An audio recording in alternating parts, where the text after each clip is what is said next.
আমাদের এক ভাই আলোচনা করে বক্তৃতার মঞ্চে, উজ্জ্বল নক্ষত্র মুফতি আমির হামজা ভাই, কথা বলে ঠিক কিনা? উনি নবী শব্দের ব্যাখ্যা করতে গিয়ে বলেছেন, নবী হলেন বার্তা বাহক, সংবাদ বাহক। আল্লাহ তাআলার পক্ষ থেকে যে মেসেজ এসেছে বিশ্ব নবী এবং পৃথিবীর সকল নবীরা সেই বার্তা উম্মতের কাছে পৌঁছে দিয়েছে, কথা বলে ঠিক কিনা?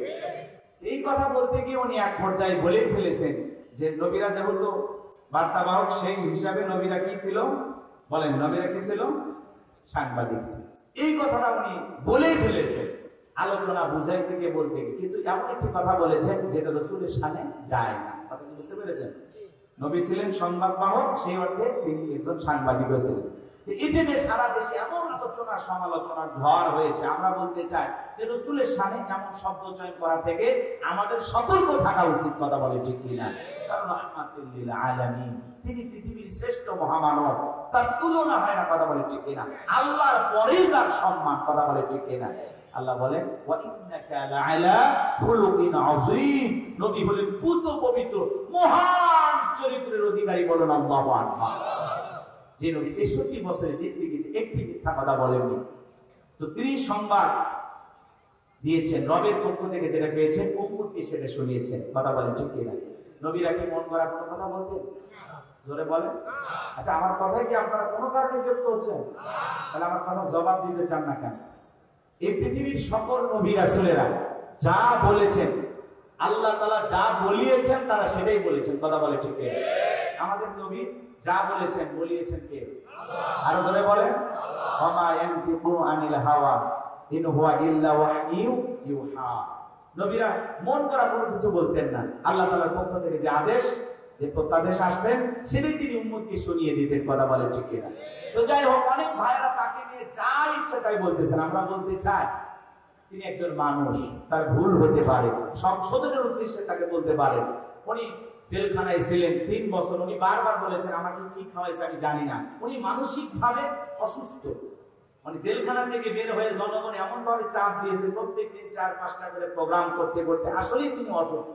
এজন্য মাঝে মাঝেই তিনি ভুলভাল বক্তব্য দিচ্ছেন, এটাকে কেন্দ্র করে সমালোচনার জন্ম হচ্ছে। আর তারপরেও আমির হামজা এতদিন সমালোচনা কম থাকলেও যেহেতু তিনি এমপি পদপ্রার্থী, এইটা হওয়ার কারণে কিছু রামবাম নাস্তিকদের সমালোচনা আরো বেশি শুরু হয়ে গেছে, কথা বলে ঠিক কিনা? আর এর সাথে এই দেশের কিছু নিষ্পাপ ওলামা ইকরাম সমালোচনা শুরু করেছেন। আমরা বলতে চাই যেহেতু ঢালাওভাবে আমরা যদি বলি, এই যে কাদা ছড়াছড়ি করি, এটা আমাদের নিজেদেরই সম্মান নষ্ট হবে, কথা বলে ঠিক কিনা? আর আমির হামজা ভাই যদি কোনো ভুল করে আমরা তার কাছে যাব, তাকে সংশোধন করার চেষ্টা করব, সবাই মিলে তাকে ধরবো, ধরে বলবো ভাই এই শব্দ চয়ন আপনি কেন করেছেন, এটা তো রাসূলের শানে যায় না, আপনি না বললেও পারতেন, কথা বলে ঠিক কিনা? আল্লাহ যেন আমাদের হেদায়েত দান করেন। প্রত্যেকটা সমালোচনা জানানো হয় সংশোধনের উদ্দেশ্যে, আমরা যেন কোনো ভাইকে আক্রমণ করে তাকে যেন আরো বিপদগামী না বানায়, কথা বলে ঠিক কিনা? তিনি বলেছেন আমি অসুস্থ, মাঝে মাঝে কথা বলতে গিয়ে মানুষকে বুঝাইতে গিয়ে অনেক সময় এলোমেলো হয়ে যাচ্ছে। এই জন্য আমরা বলতে চাই আমার ভাই যদি বিশ্রামে থাকে কিছুদিন, আমার মনে হয় ভালো হবে, কথা বলে ঠিক। আমরা আমাদের ভাইয়ের জন্য, যে কোনো ভাই, উনি অনেক কথা বলেছেন তাফসীরের ময়দানে, অনেক জায়গা থেকে বিগত সরকার স্বৈরাচার জালেম যারা ছিল সে সময় তিনি কোরআন হাদিস থেকে হক কথা বলতে গিয়ে অনেক জায়গায় অনেক ভাবে কষ্ট পেয়েছেন। এমন কি বুঝতে পেরেছেন 3 বছর তাকে জেলখানায় বন্দী করে রাখা হয়েছিল। বিদায় একজন মাসলুম আলেম দ্বীন, আমরা তার ব্যাপারে একটু অবশ্যই সতর্কতা অবলম্বন করে কথা বলবো ইনশাআল্লাহ। তিনি যদি সত্যি রাসূলের শানে এই কথাটা বলে বেয়াদবি হয়, উনি আল্লাহর কাছে ক্ষমা চাইবেন, এই জাতির কাছে তিনি ক্ষমা চাইবেন, কথা বলে ঠিক কিনা? আল্লাহ আমাদের হেদায়েত দান করেন, জোরে বলেন আমিন। আর একটু জোরে বলেন আমিন। রাগ করতেছেন মনে হয় আপনারা। সম্মানিত ভাইরা আমার, দিল দিয়া কথা বলে বোঝার চেষ্টা করবেন। আলেম ওলামা যদি কাদা ছড়াছড়ি করে সমাজের সমস্যা আরো বাড়ে যাবেন। মানুষ আলেমদেরকে বিশ্বাস করবে না, মানুষ বলবে হুজুরা এরকম ভুলভাল কথা বলে, বুঝেন নাই? এজন্য ভাইরা আমার, আমাদের কথা বলার আগে আরেকটু সতর্ক হওয়া উচিত। আর রাসূলের শানে কথা বলতে গেলে রাসূলের সম্মানে চুল পরিমাণ আঘাত লাগবে এমন কথা আমাদের জবান দিয়ে বের করা যাবে না। এই ব্যাপারে আমাদের আরো বেশি সতর্ক হওয়া উচিত। কারণ নবী সেরা নবী, পৃথিবী শ্রেষ্ঠ পয়গম্বর, নবীদের সেরা নবী, আখিরি পয়গম্বর মুহাম্মদ রাসূলুল্লাহ সাল্লাল্লাহু আলাইহি ওয়াসাল্লাম। আমরা নবীর উম্মত, আমরা নবীকে দিল দিয়ে ভালোবাসি। আমির হামজা নবীকে মহব্বত করে, হয়তো বা শব্দ চাইনি, একটু নির্বিষ হয়ে গেছে, এই ব্যাপারে আমরা ক্ষমা সুন্দর দৃষ্টিতে দেখবো। আর উনিও মানুষ, হয়তো বা ভুল থেকে শুধরে ফিরে আসবেন ইনশাআল্লাহ। তাই বলে কাফের ফতোয়া দেবেন, হ্যাঁ যা ইচ্ছে তাই বলবেন, কিছু বলা যাবে না। আর আপনি কোন দলিয়ে তাকে কাফের বলে দিলেন? কথা বলে না কেন? এই যে আমরা অনেক মারামারি অতিরঞ্জিত কথা বলি, কেউ কেউ বলতেছেন এই হচ্ছে ওই হচ্ছে, মানে এ বাপ রে বাপ, হয়েছেটা কি? আমাদেরই তো ভাই, তার বিরুদ্ধে কথা বলে তো আমাদেরই গায়ে লাগে। কথা বলে ঠিক না? এই জন্য এই বিষয়গুলো আমরা সতর্ক থাকবো। যাই ভুল করুক সে যেন সংশোধন হয়, আমরা যেন তাকে সংশোধন করার চেষ্টা করি ইনশাআল্লাহ। আমরা আক্রমণ করব না, কেউ ভুল করলে সে ভুল থেকে যেন ফিরে আসে, আমরা এই ব্যাপারে তাকে সহযোগিতা করবো ইনশাআল্লাহ। আমি রামজান ভাই যদি এটা ভুল করে থাকে, তিনি বলবেন যে আসলে রাসূলের সামনে এটা আমি না বললেও পারতাম। কারণ দুনিয়ার সাংবাদিকেরা সত্যকে মিথ্যা বানায়, ভুল ভাল তথ্য প্রচার করে, যা পায় তাই বলে। কিন্তু নবীরা কি তাই বলতেন? নবীরা আল্লাহ তাআলার পক্ষ থেকে যা এসেছেন ততটুকুই উম্মতকে শুনিয়েছেন, অতিরিক্ত কোনো কথা তারা মন করা বলতেন না। কথা বলে ঠিক কি না? তারা কি ছিলেন? তারাও সংবাদ বাহক ছিলেন, বার্তা বাহক ছিলেন। আল্লাহ যা বলেছেন জিবরাইলের মাধ্যমে ঠিক জনগণকে তাই বলেছেন। একটু কমানো, একটু বাড়ানো, নিজের মন মিশিয়ে কোনো কথা তারা কখনো বলতেন না। দিল দিয়ে কথা বলে বোঝার চেষ্টা করবেন। এইবার ফেরাউনের চোখে ঘুম নাই, তার দরবারে জ্যোতিষী ছিল 400। কত? 400 জ্যোতিষী। লিডারের নাম হলো দবিরা, বয়স হলো 320 বছর। দবিরাকে ডেকে বলে, দবিরা কেন জানি রাতের বেলায় ঘুমাইতে পারি না, আজে বাজে স্বপ্ন দেখে লাফালাফা উঠি। দবিরা বলেন, এত টেনশন নেবেন, একটু অপেক্ষা করেন।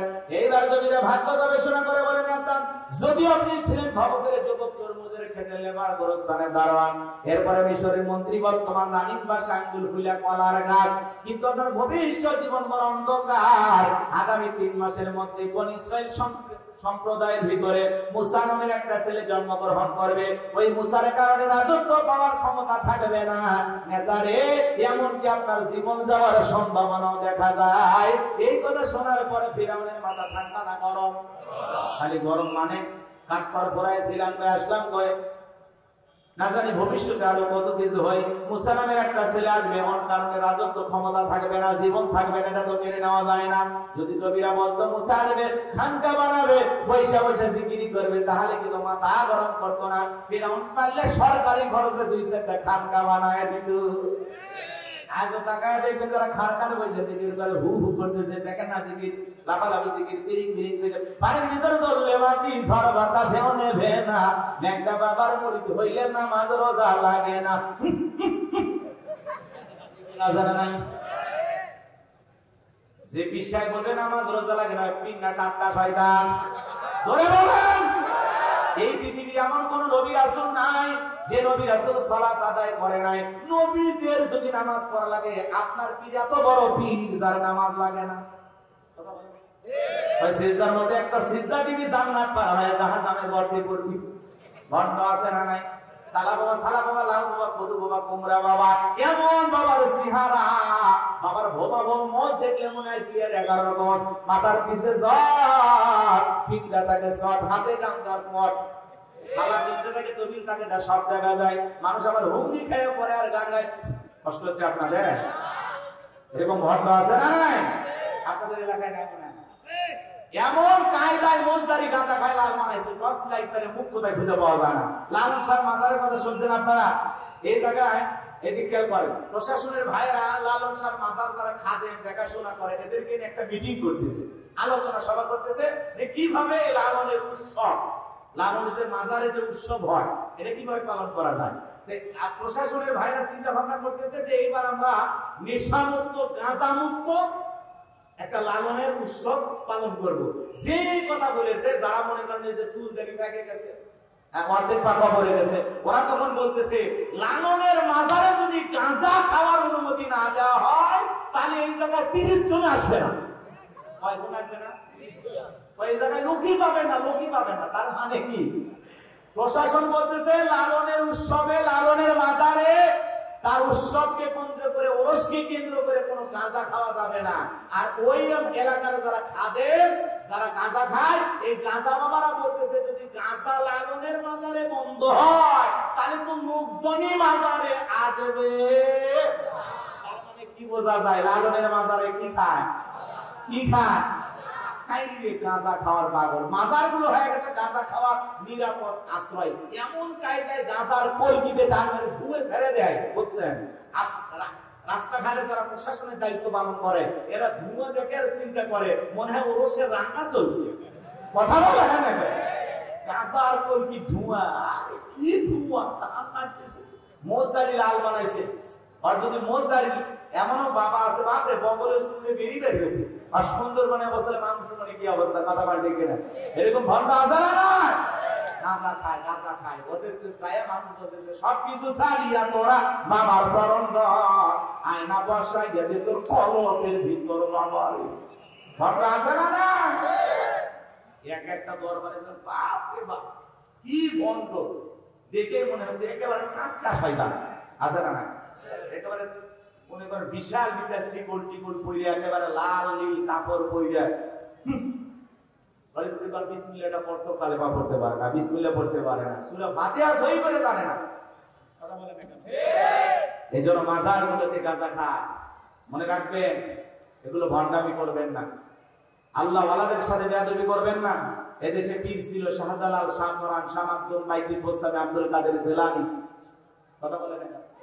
শাহ মাকদুম আমাদের বগুড়াতে, শাহ সুলতান, রংপুরে কেরামতুল্লাহ, বড় বড় আল্লাহ ওয়ালাদের কারণে এদেশে ইসলামের প্রচার প্রসার হয়েছে। ফুরফুরার আল্লাহ ওয়ালারা এসে এদেশে ইসলামের প্রচার প্রসার করেছে। আমার বিজ্ঞানী আল্লাহ ওয়ালা খুবই ভালো জিনিস।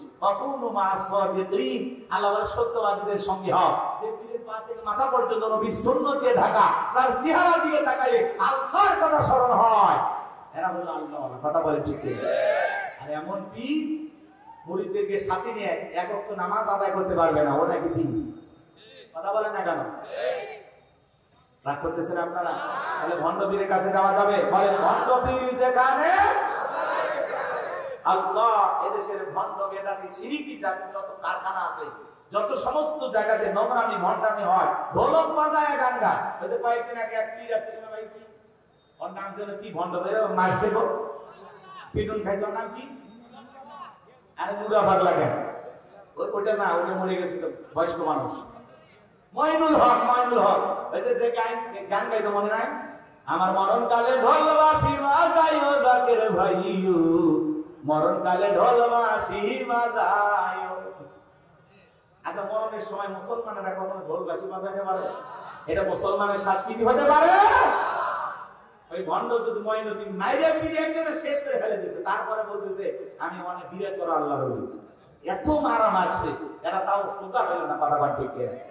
এই ভণ্ড এরা উল্টা পাল্টা গান গায়। ওই জায়গায় যদি ভালো করে বলতো, আমার মরণ কালে কালেমা পড়িও জাকের ভাইও, মরণ কালে কোরআন পড়িও, আল্লাহ রাসূলের নাম নিয়ে কবরে রাখিও জাকের ভাইও, মরণ কালে কালেমা পড়িও। এই বেটা গান গাইলে আমার কাছে রাগ করতেছেন নাকি আপনারা? আমার ভাইরা, তাহলে ভণ্ড পীরের আস্থানা, কোন ভণ্ড পীরের সাথে মুসলমানের সম্পর্ক থাকতে পারে না। আল্লাহওয়ালা খুবই ভালো জিনিস। আল্লাহওয়ালা হলে আপনাদেরকে মানুষ শ্রদ্ধা করবে, সম্মান করবে, ভালোবাসা দেবে। কিন্তু ভণ্ডামি করবেন, নোংরামি করবেন, ডুবি তবলা বাজাবেন, নারী পুরুষ একত্রে হয়ে জিকির করবেন, মাজারে উদাসীন শারীরিক রূপ নিয়ে এসে গান বাজাবেন আর বলবেন তালা খুলে দে, তালা খুলে দে। এই ভণ্ডামি এই দেশে আর চলতে দেওয়া হবে না। কষ্ট হচ্ছে আপনাদের।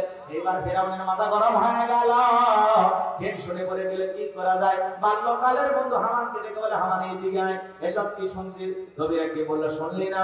আগামী 3 মাসের মধ্যে মুসা নামের একটা ছেলে জন্মগ্রহণ করবে, ওর কারণে রাজত্ব থাকবে না, ক্ষমতা থাকবে না, এমনকি আমার জীবন যাওয়ার সম্ভাবনা দেখা যায়। বল না, এখন কি করা যায়?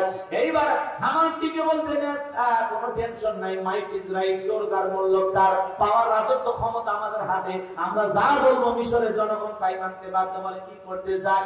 এবার হামান ডেকে বলে নেতা, যত ছেলে সন্তান জন্মগ্রহণ করবে সবাইকে জবাই করে করে দুনিয়ার বুক থেকে বিদায় করে দেব, তাহলে আপনার শত্রু মুসার জন্ম হবে না। এই কথা শোনার পরে বাজার আমার দিল দিয়ে কথাগুলো বোঝার চেষ্টা করবেন। এই কথা শোনার পরে ফেরাউন টেনশন কমে গেল। তখন রাজ্যের ভিতরে ঘোষণা করা হলো, যত ছেলে সন্তান জন্মগ্রহণ করবে সবাইকে জবাই করে করে হত্যা করবা। তবে শোনো, ছেলেদেরকে জবাই করবা, মেয়েদেরকে জবাই করবা না, কারণ ছেলেদের মধ্যে আমার শত্রু আছে, মেয়েদের মধ্যে কোনো শত্রু নাই। তার মানে সুর হলো মানুষ ভালো, মোবাইল নিয়ে গেল, সিম কার্ড খুলে দিয়ে গেল, কথা বলেন ঠিক কিনা? এইবার সন্তান জবাই করা শুরু হয়ে গেল।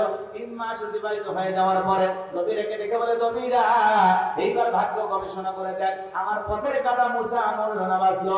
এইবারে দবিরা ভাগ্য গবেষণা করে বলে, নেতা যদিও বনি ইসরাইল মায়ের বুক খালি করে হাজার হাজার সন্তান জবাই করে দুনিয়ার জমিন থেকে বিদায় করে দিয়েছেন, কিন্তু আপনার পথের কাটা মুসা কোন মরে নাই, মরে নাই, মায়ের কোলে জীবিত আছে, সুস্থ আছে, কিন্তু কোথায় আছে, কোন বাড়িতে আছে, সেইটা বলার ক্ষমতা আমাদের নাই। বলেন আল্লাহু আকবার। এই কথা শোনার পরে ফিরাউন সেনাবাহিনীকে ডেকে বলে, এত বেতন দিয়ে কি কারণে? এখন পর্যন্ত আমার আসল শত্রু মারা যায় না, যাও এলাকায় তল্লাশি চালাও, চিহ্ন অভিযান চালাও, ঘরে ঘরে তল্লাশি চালাও, যে জায়গায় মুসারে পাইবা ধরবা, জবাই করবা, পথের শত্রুটা দূর করে যাও। এইবার দল ফিরাউনের সেনাবাহিনী চলে গেছে, মুসা নবীর বাড়ি থেকে রওনা করেছে। আমার ভাইরা মুসা নবীর বাড়ি থেকে রওনা করেছে। মুসা নবীর বড় বোন নাম তার মারিয়ম, ডেকে বলে, মা ওই যে ফিরাউনের সেনাবাহিনী দেখা যায়, মা আর বুঝি ভাইকে বাঁচানো গেল না, ভাইকে তুমি কই লুকিয়ে রাখবা? মুসা নবীর মা সন্তানকে এদিক সেদিক দৌড়ায়, কে যেন ইলহামের মাধ্যমে গাইবে, আওয়াজ বলে, মুসার মা তোমার সন্তানটাকে চুলার ভিতরে ফেলাইয়া দাও, কথা দিলাম গো তোমার ছেলেটাকে আবার তোমার কোলেই ফেরাইয়া দেব, বলুন মারহাবা। এইবার মুসা নবীর মাতৃ করলো না, চুলার ভিতরে সন্তানটাকে ফেলে দিল। এইবার ফিরাউনের সেনাবাহিনী পুরো বাড়ি তন্ন তন্ন করে খুঁজলো, একেবারে সিরিয়াল অভিযান চালায়া তছনছ করে পুরো বাড়ি খোঁজার পরে চলে গেল। এইবার মুসা নবীর মা চোখের পানি ছেড়ে দিয়ে কান্না করতে করতে চলে গেল। মনে করছে আমার ছেলেটা মনে হয় আগুনে পুড়ে গেছে।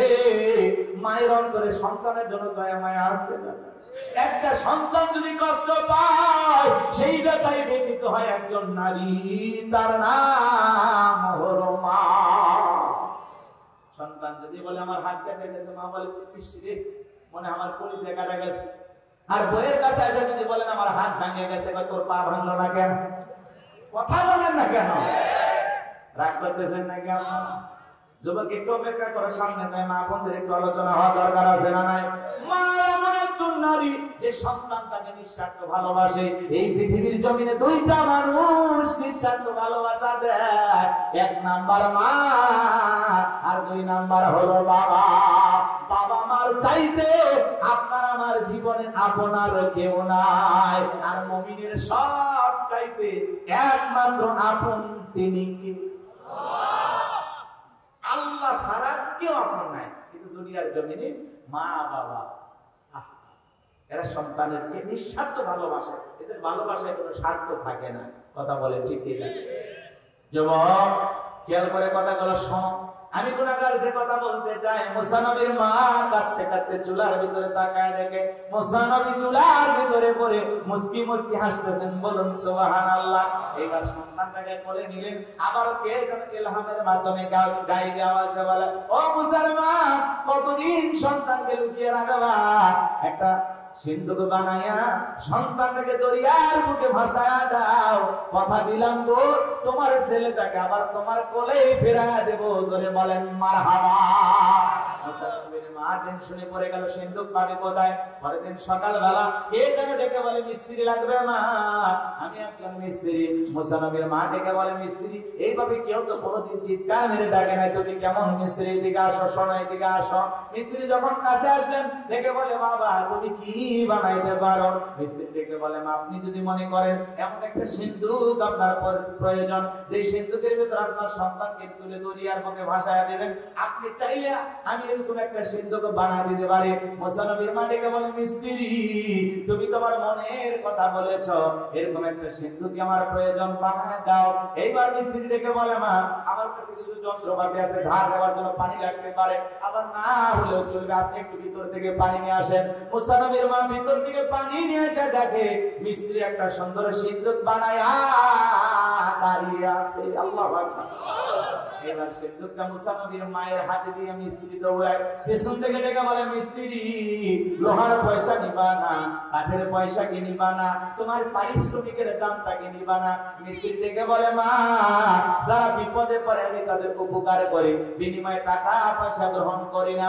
মুসা নবীর মা ডেকে বলে, মিস্ত্রি এই বিপদের দিনে আমার এত বড় উপকার করলা, লোহার পয়সাও নিলা না, কাঠের পয়সাও নিলা না, পারিশ্রমিকের দামটাও নিলা না, অন্তত তোমার নামটা বলে যাও, মাঝে মাঝে তোমার কথা মনে হলে আল্লাহর কাছে তোমার জন্য দোয়া করব।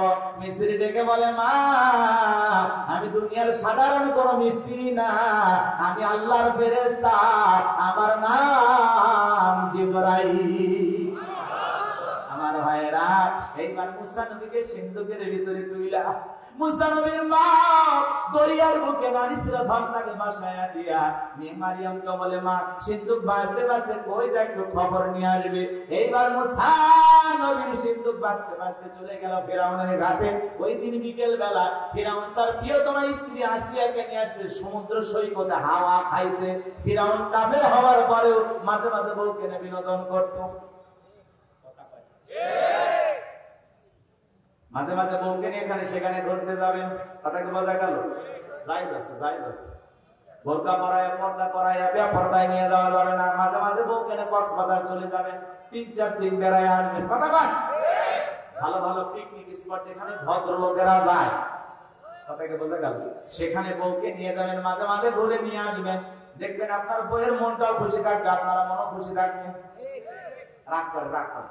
আমি বউকে নিয়ে ঘোরা জায়েজ করে দিলাম, তার মানে কি কক্সবাজার নিয়ে যা বউ নিয়ে যা হাফ প্যান্ট করে গোসল করবেন? তাহলে গুনাহ হবে। অনেকে আবেগের ঠেলায় বউ কক্সবাজার নিয়ে যা 3 পিস রিলিজ করায়া ঘোরার উপর তুলে দিয়ে সেলফি তুলতেছে। হ্যাঁ, বউ গোসল করতেছে, ভিডিও করতেছে। মফিস। হ্যাঁ, হাজার হাজার মানুষ একটা সমুদ্র সৈকতে নারী পুরুষ একত্রে, সেখানে যে আপনার বউ বেপরদায় সমুদ্রের পানিতে নামে গোসল করতেছে, হ্যাঁ, সেই ছবি সেই ভিডিও ফেসবুকে পোস্ট করে লেগে প্রিয়তমার সাথে কক্সবাজারের প্রথম দিন।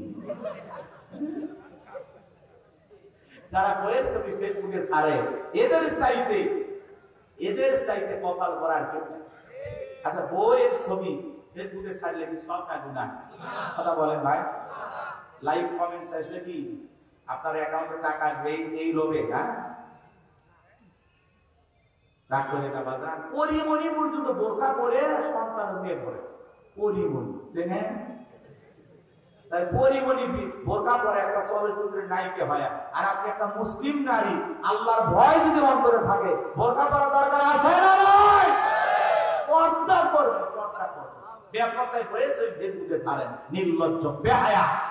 কথা বলে, ও হলো পার্সোনাল জিনিস, পাবলিসিটি করার জিনিস না। কথা বলে, আমার বউ আমি দেখবো, কত মানুষকে দেখাবো? বউ আমার কাছে দামি, আমার বউ আমার কাছে পৃথিবীর সবচেয়ে সেরা সুন্দর। আরে ভাই, চেহারা যেমনই পাইলে না কি করবে? রাগ করতেছেন না? অনেকে বলতেছে অত সুন্দরী না তো, আরে কপালে যেটা জুটছে ওটা কি করা যাবে? হ্যাঁ, গরু ছাগল ভিজা ফেলে দেবে, কপালে ওইটাই জুটছে, কি করা যাবে? ওরে মনে করা লাগবে এটা আমার কাছে পৃথিবীর সবচেয়ে সুন্দরী। কথা বল ঠিক? এটা ভাবে সংসার করা লাগে। তাছাড়া জীবনে দুঃখ আছে। রাগ করতেছেন আমার মনে হয়? আমার ভাইয়ের একটু মনোযোগ দিয়ে কথাগুলো শুনে যান। এ যুবকে, রাগ করো নাকি? বিয়ে করেনি যারা, তোমাদের জন্য তাহলে দোয়া করি, একটা ভালো বউ পাবো। ঢাকা শহরে আগারগাঁও নাম শোনা না? ওই জায়গায় মহিলারা কেকের দোকান দেখেছে, কেক ভাইরাল কেকের দোকান। সেখানে যায় মানুষ কিসের কেক খাবে, যে মহিলা কেক বিক্রি করতে সব ধাক্কা, ওই মহিলা ধাক্কা মারতেছে। মহিলা বলতেছে, ভাই কেক নিয়ে নেন, সাইডে যান, আমার গায়ের উপরে কেন চলতেছেন? এই গাড়ি, তুই বিয়ে পর্দায় কেক বেচতে আসছিস, তুই যে ঠিকঠাক আছে এটা তোর কপাল। কথা বল। এরা দোকানদারি না ফাইজলাম, এরা জাতিকে ধ্বংস করবে। কথা বলে ঠিক না? ফুটপাতে নারী মানুষ হয়ে দোকান দিয়ে আছে, পর্দা পুষি দিয়ে নাই। হ্যাঁ, আর লোকজন প্র্যাকটিস আর বলতেছে কেক খায় না। কে রে ভাই, কেক কি এটা খাওয়া জিনিস অত? হ্যাঁ, বেকারির কেক খেতে খেতে জীবন শেষ। আর আমার জন্মদিনের কেক বানায় বিক্রি করতেছে, আর সেখানে নারী পুরুষের এত ভিড়। হ্যাঁ, উদ্দেশ্য কি? কোন ভাবি যদি চাই দোকানদার হয়, উদ্দেশ্য কি? চা খাওয়া না ভাবি দেখা। কোন মহিলা যদি কেক বিক্রি করে, কি উদ্দেশ্য কি? কেক খাওয়া না, যে কেক বিক্রি করতেছে ওই কেক আলি দেখতে যাওয়া, ওই কেক আলি দেখতে গেছে। এই জন্য লোকজনে ভিড় জমতেছে। এই জন্য যুবক, চোখের ভিতরে পর্দা লাগাও। কুল্লিল মুমিনিনা ইয়াকুদ্দু মিন আবসারিহিম, আল্লাহ বলেছেন মুমিন পুরুষের দৃষ্টি থাকবে নিচের দিকে। কথা বলে ঠিক কিনা? এই চোখ দিয়ে যা ইচ্ছা তাই দেখা যাবে না। ওরা কেক বিক্রি করুক আর নাড়ু বিক্রি করুক, ওদের চেহারার দিকে তাকানো যাবে না। কথা বলে ঠিক কিনা? আর মা বোন যারা দোকানদারি করতেছে, যদি অভাবের তাড়নায়, জীবিকার তাড়নায় দোকানদারি করাই লাগে, ব্যবসা বাণিজ্য করা লাগে, অবশ্যই আল্লাহর বিধান ফরজ পর্দা মেনে করবেন। রং তামাশা করে বিউটি পার্লারের সাথ দিয়েছে, কেক বিক্রি করবে, এদের জাতি আরো গোমরাহি হবে, এই জাতি নষ্ট হয়ে যাবে। কথা বলতে কপালে দুঃখ আসে, ভালো হয়ে যায়। ব্যবসা বাণিজ্য করে খাইতে চাইলেও পর্দা করে ব্যবসা করেন। কথা বল ঠিক কি না? আল্লাহ যেন সমস্ত কেক আলি, ভাইরাল কেক আলি মা আপনাদের হেদায়েত দান করে। এটা জোরে বলেন আমিন। যুবক, রাগ করছো তোমরা? সোনা ভাইয়ের আমার সামনের দিকে যায়, কি বলছিলাম ভুলে গেছেন? এইবার ফেরাউন আসিয়া কেনা ঘোরাঘুরি করতেছে বাজান। এই যখন সিন্ধুকটা চলে আসছে, সেনাবাহিনী সিন্ধুকটা তুলে নেতার কাছে নিয়ে চলে গেছেন। ফেরাউন ডেকে বলে, সিন্ধুকটা খোলো তো দেখি সিন্ধুকের ভিতরে কি দেখা যায়। এইবার যখন সবার সামনে সিন্ধুকটা খোলা হলো, সবাই তাকায় দেখে সিন্ধুকের ভিতরে মনে হয় পূর্ণিমার চাঁদ উদয় হয়েছে। এইবার মুসা নবীর চেহারার দিকে তাকাইয়া আসিয়ার চক্ষু শীতল হয়ে গেল। এইবার ফিরাউন ডেকে বলে, তরবারি আন, জবাই কর। এইটাই মুসা। আসিয়া বলে, থামো, খালি মারা শিখছো, এতগুলো মারলা স্বামী, তাও কি শান্তি পাইলা না? ও স্বামী, এই ছেলেটাকে মারার আগে আমি তোমাকে একটা প্রশ্ন করতে চাই। এই যে সিন্ধুক দেখা যায়, এমন কাঠ কি তোমার দেশে পাওয়া যায়? ফেরাউন সিন্ধুকটা নাই রে সাইরা কাঠের দিকে তাকায় দেখে বলে, বিবি রে, এমন কাঠ আমি কেন আমার বাপ দাদা 14 পুরুষও কেউ দেখে নাই। আসিয়া ডেকে বলে, স্বামী, এটা তো আমাদের দেশের সন্তান না, এটা ভিনদেশী কারো সন্তান। আস্তে আস্তে আমাদের দেশে এসেছে। এই ছেলেটাকে আমি মারতে দেব না। এই ছেলেটাকে আমাদের পালক পুত্র হিসেবে লালন পালন করতে চাই। জোরে বলেন মারহাবা। কথা আছে, যেখানে বাঘের ভয় সেখানে রাত হয়। যারে খুঁজতেছো মারার জন্য, আল্লাহ তোমার দায়িত্ব দিল তারে লালন পালন করার জন্য। বলেন আল্লাহু আকবার।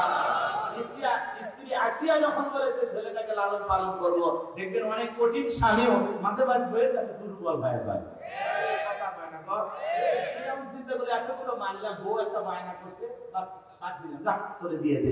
এইবার আসিয়া বলে, ছেলে শুধু দিলে হবে না, রাজ্যের ভিতরে ঢোলপিটায় খবর দাও, ফেরাউনের ছেলে সন্তান যে দুধ পান করাবে মাসে মাসে তারা বেতন দেওয়া লাগবে। বলে ঠিক আছে। ঢোলপিটা না হলো, হাজার হাজার নারী এসেছে ফেরাউনের দরবারে। মুসা নবীকে কোলের মধ্যে নেয়, স্তন খুলে মুখ লাগায়া দেয়। আল্লাহ নবী মুসা আলাইহিস সালাম কোন মহিলার স্তনে দুধ পান করে না। জোরে বলুন মারহাবা। সমস্ত নারীরা যখন ব্যর্থ হয়ে চলে গেল, ওই যে মুসা নবীর বোন নাম হলো মারিয়ম, ঈসা নবীর মায়ের নাম মারিয়ম, আর মুসা নবীর বড় বোনের নামও ছিল মারিয়ম। আমার মা বলে কয় মরিয়ম, মরিয়ম, বুঝলেন না? মারিয়ম। কষ্ট হচ্ছে? দিল দিয়ে কথাগুলো বোঝার চেষ্টা করবেন। এইবার মারিয়ম থেকে বলে, ও রানী আসিয়া, এমন একটা ধাত্রীর খবর আমার কাছে আছে, এই সন্তান তার দুধ পান করতে পারে, তাই নাকি? বলে হ্যাঁ। দুইজন লোক পাঠায় দেওয়া হলো, মুসা নবীর মাকে ফিরাউনের দরবারে নিয়ে আসা হলো। মুসা নবীর মা কলিজার টুকরা সন্তান মুসা নবীকে কোলের মধ্যে নিয়ে যখন স্তনে মুখ লাগায় দিয়েছে, আল্লাহ নবী মুসা আলাইহিস সালাম মায়ের স্তনে দুধ খাওয়া শুরু করেছে। জোরে বলেন মারহাবা। এইবার আমি আসিয়া বলে, আপনার বেতন ডাবল দেওয়া হবে, থাকার কোয়ার্টারে ফিরে। নবী মুসার মা ডেকে বলে, রানী আসিয়া, সন্তানকে যদি দুধ পান করাইতে যান, আপনার বাড়িতে নয়, সন্তান থাকবে আমার বাড়িতে। জোরে বলেন মারহাবা। এই পৃথিবীর জমিনে মুসা নবীর মা, পৃথিবীর প্রথম মা, যে মা তার আপন সন্তানকে দুধ পান করানোর বিনিময়ে মাসে মাসে বেতন পেয়েছিল। জোরে বলেন মারহাবা। খারাপ লাগে? চলবে কিছুক্ষণ? এবার শোনেন, সামনের দিকে যাই বাজার, গভীর মনোযোগটা শোনেন। অনেক লম্বা ইতিহাস, লম্বা ঘটনা, সংক্ষিপ্ত করে একটু বলে দেওয়া যায়। এইবার মুসা নবী চলাফেরার বয়সে উপনীত হয়েছে, একটু হাঁটা চলা করে, চোখের আড়াল হতে দেয় না। আসি কথায় আছে মায়ের মাসি দরদ বেশি, মোহাম্মত করে ভালোবাসে। এইবার ফেরাউনকে একদিন দেখে বলে, ও স্বামী, ছেলেটাকে কোলে নাও। মানুষ দেখলে মনে করবে ছেলে তোমার না, ধরো তো কোলে নাও। এই কথা বলে স্বামীর কোলে দিয়েছে। মাঝে মাঝে দেখবেন মা বোনের রাগ হলে কিন্তু সন্তানকে স্বামীর কোলে দেয় না? রাগ হয় কি বলে, এই তোমার সন্তান তুমি সামলাও তো, বাপু যেমন খারাপ হয়েছে আমার পেট থেকে। বাপু হারামই ছিল, হয়েছে ডবল হারাম।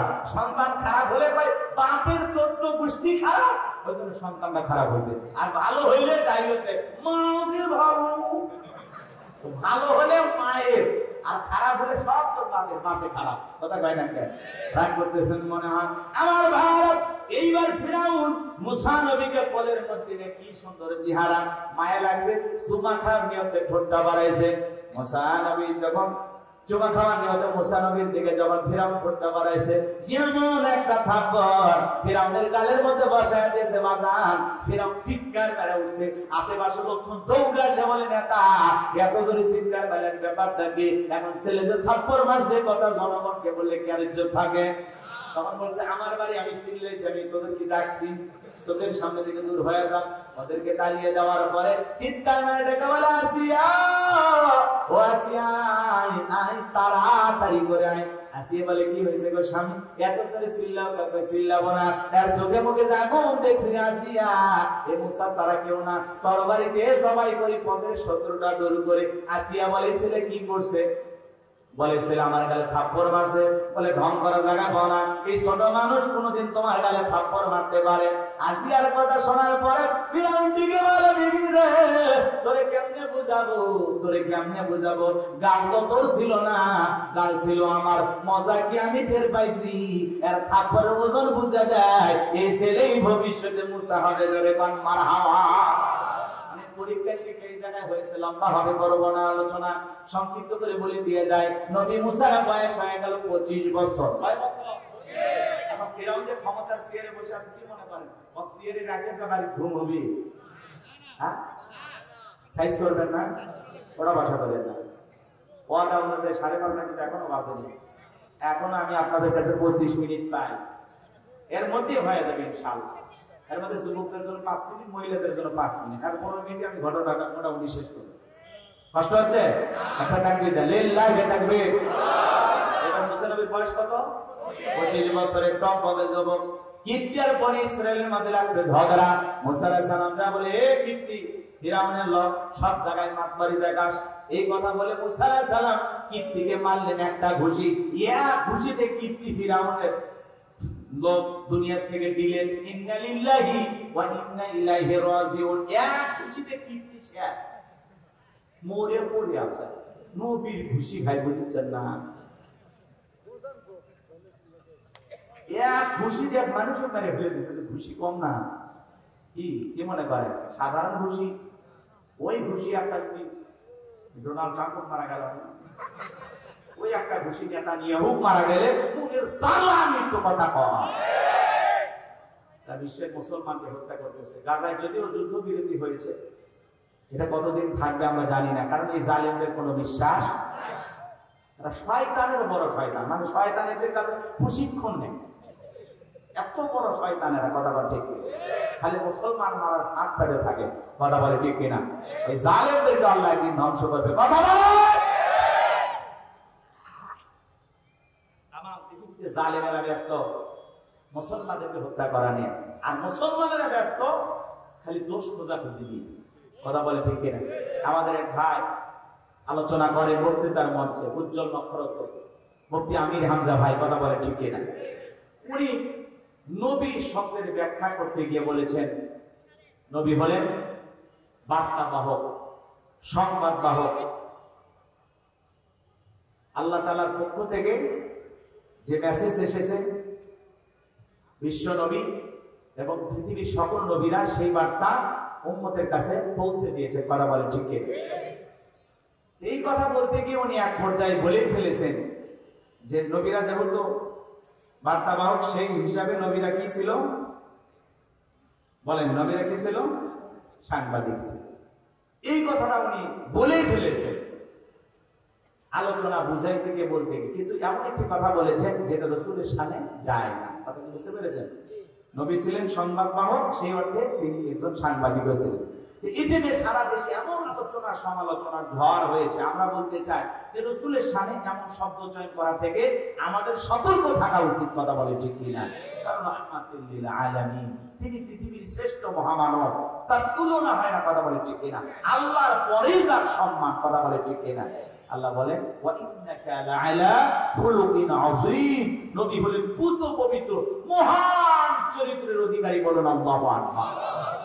যে নবী 63 বছরের জিন্দেগিতে একটি মিথ্যা কথা বলেননি। তো তিনি সংবাদ দিয়েছেন রবের পক্ষ থেকে, যেটা পেয়েছেন উম্মতকে সেটা শুনিয়েছেন। কথা বলেন ঠিক কিনা? নবীরা কি মন করা কোনো কথা বলতেন? জোরে বলেন। আচ্ছা, আমার কথায় কি আপনারা কোনো কারণে বিরক্ত হচ্ছেন? তাহলে আমার কথা জবাব দিতে চান না কেন? এই পৃথিবীর সকল নবী রাসূলেরা যা বলেছেন, আল্লাহ তাআলা যা বলিয়েছেন, তারা সেটাই বলেছেন। কথা বলে ঠিক কিনা? আমাদের নবী যা বলেছেন বলিয়েছেন কে? আল্লাহ। আর জোরে বলেন আল্লাহ। ওমা ইয়ানতিকু আনিল হাওয়া ইন হুয়া ইল্লা ওয়াহয়ু ইউহা। নবীরা মন করা কোনো কিছু বলতেন না। আল্লাহ তাআলার পক্ষ থেকে যে আদেশ, যে প্রত্যাদেশ আসবেন, সেটাই তিনি উম্মতকে শুনিয়ে দিতেন। কথা বলে ঠিক কিনা? তো যাই হোক, অনেক ভাইরা তাকে নিয়ে যা ইচ্ছে তাই বলতেছেন। আমরা বলতে চাই তিনি একজন মানুষ, তার ভুল হতে পারে, সংশোধনের উদ্দেশ্যে তাকে বলতে পারেন। উনি জেলখানায় ছিলেন 3 বছর। উনি বারবার বলেছেন আমাকে কি খাওয়াইছে আমি জানি না। উনি মানসিক ভাবে অসুস্থ। মানে জেলখানা থেকে বের হয়ে জনগণ এমন ভাবে চাপ দিয়েছে, প্রত্যেকদিন 4-5টা করে প্রোগ্রাম করতে করতে আসলেই তিনি অসুস্থ। এজন্য মাঝে মাঝে তিনি ভুলভাল বক্তব্য দিচ্ছেন। এটাকে কেন্দ্র করে সমালোচনার জন্ম হচ্ছে।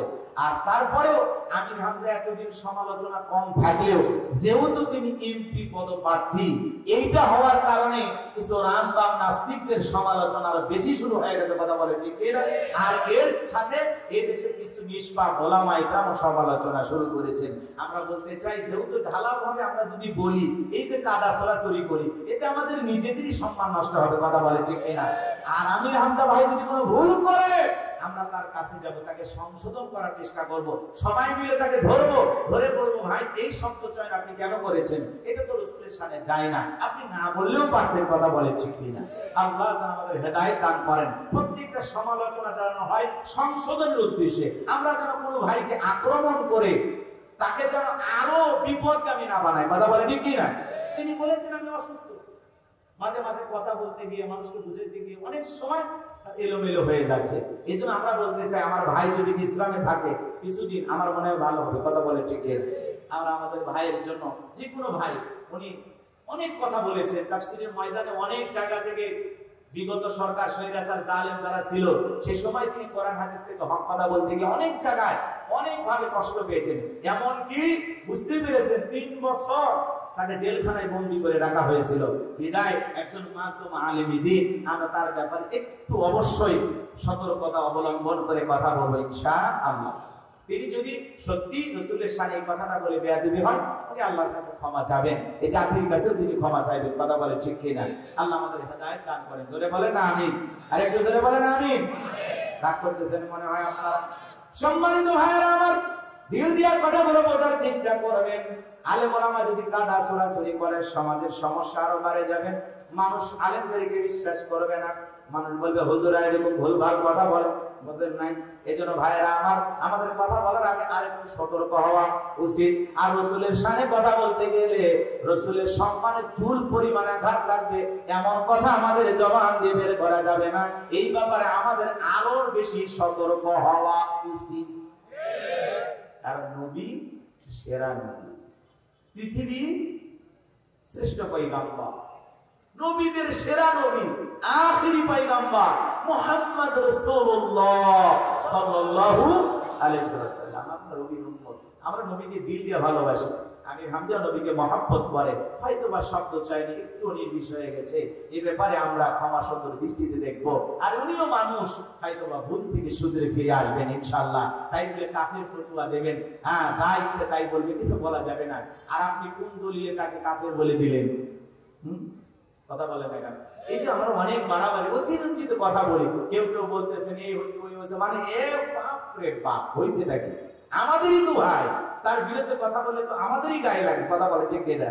এই জন্য এই বিষয়গুলো আমরা সতর্ক থাকবো। যাই ভুল করুক সে যেন সংশোধন হয়, আমরা যেন তাকে সংশোধন করার চেষ্টা করি ইনশাআল্লাহ। আমরা আক্রমণ করব না, কেউ ভুল করলে সে ভুল থেকে যেন ফিরে আসে, আমরা এই ব্যাপারে তাকে সহযোগিতা করবো ইনশাআল্লাহ। আমি রামজা ভাই যদি এটা ভুল করে থাকে, তিনি বলবেন যে আসলে রাসূলের সামনে এটা আমি না বললেও পারতাম। কারণ দুনিয়ার সাংবাদিকেরা সত্যকে মিথ্যা বানায়, ভুল ভাল তথ্য প্রচার করে, যা পাই তাই বলে। কিন্তু নবীরা কি তাই বলতেন?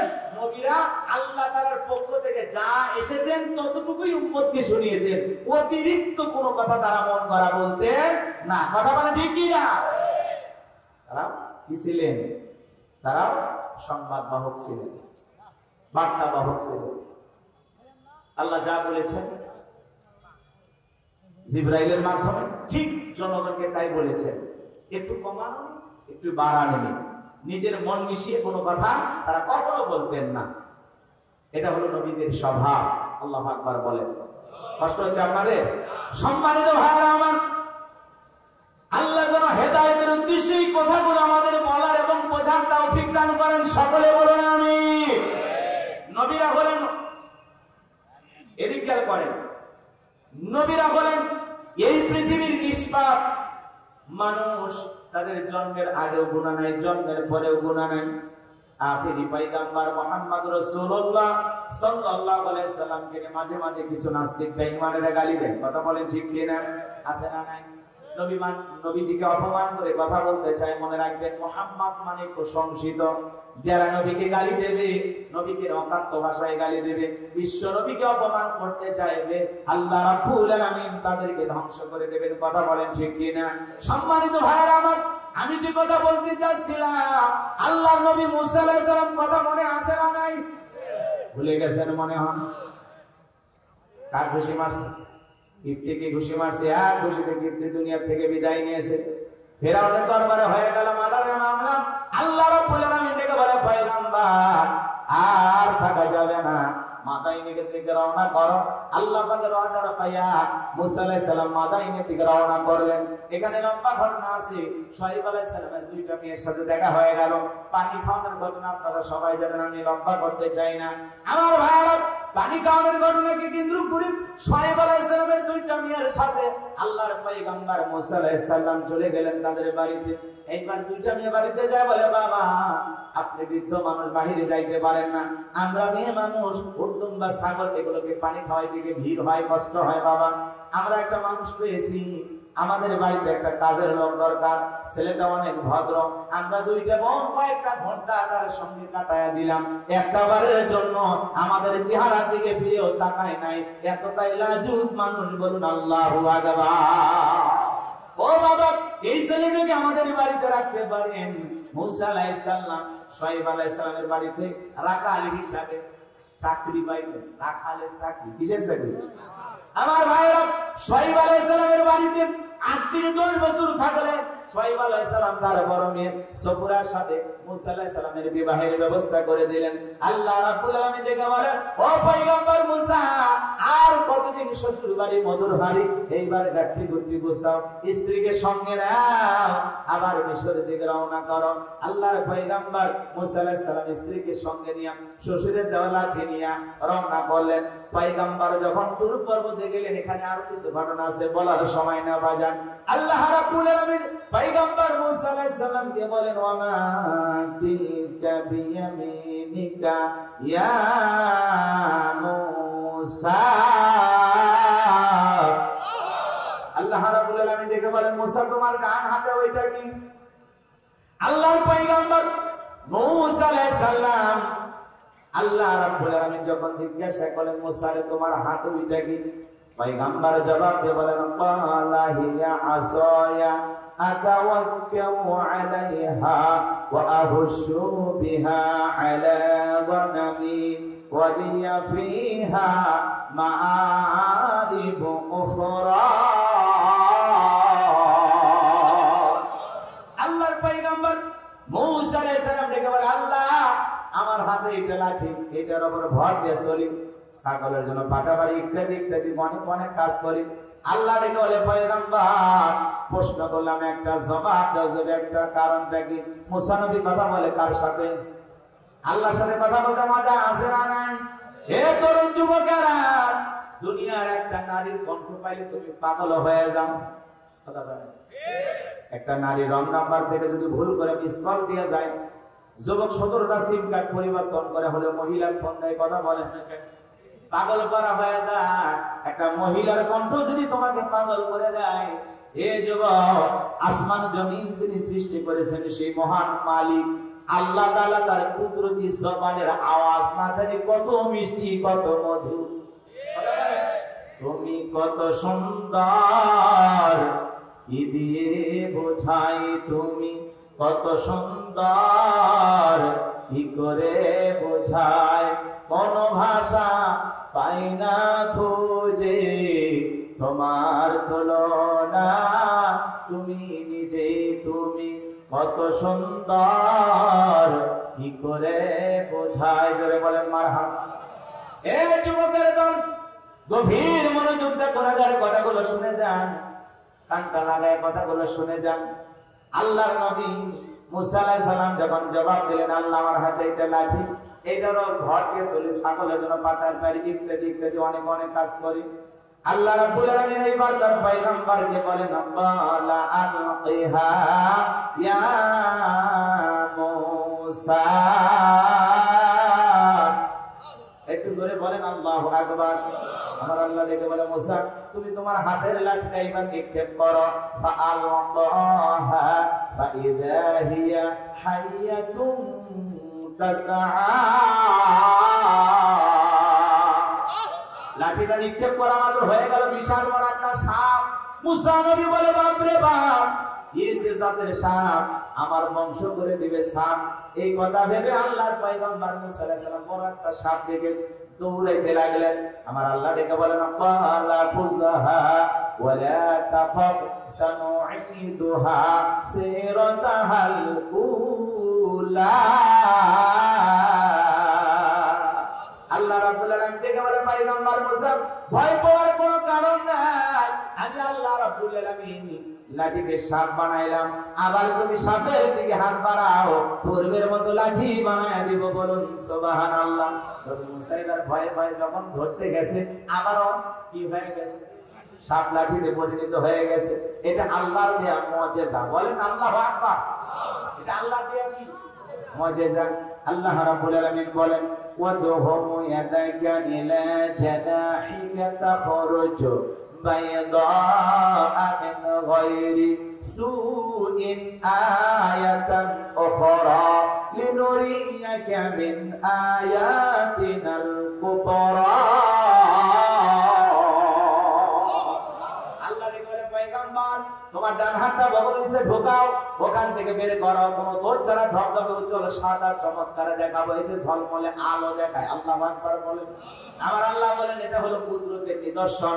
আমি আল্লাহ রাব্বুল আলামিন তোমাকে দুইটা মুজিজা দান করলাম।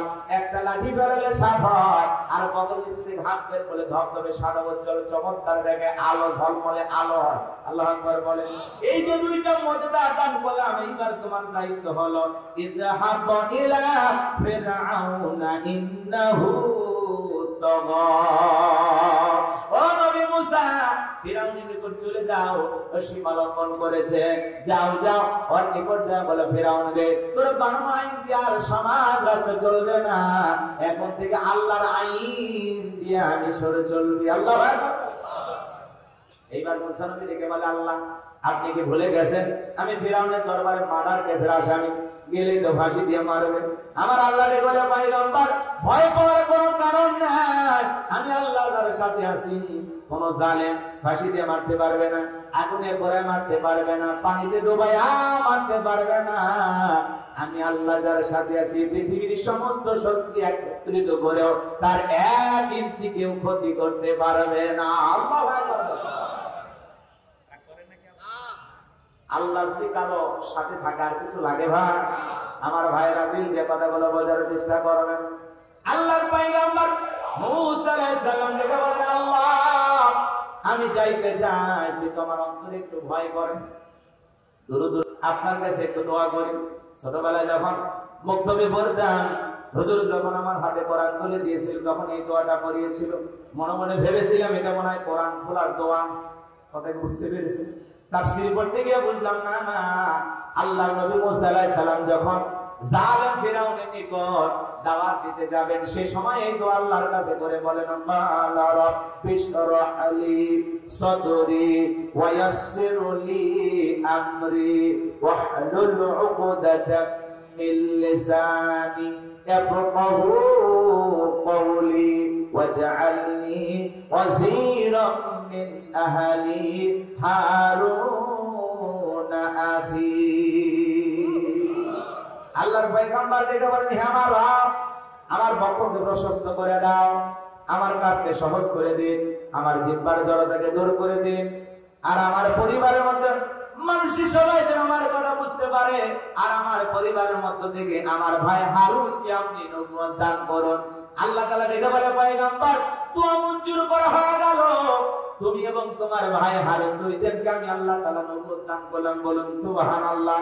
এইবার আল্লাহর নবী মূসা আলাইহিস সালাম তার ভাই হারুন আলাইহিস সালামকে সঙ্গে নিয়ে চলে এলো ফিরাউনের দরবারে।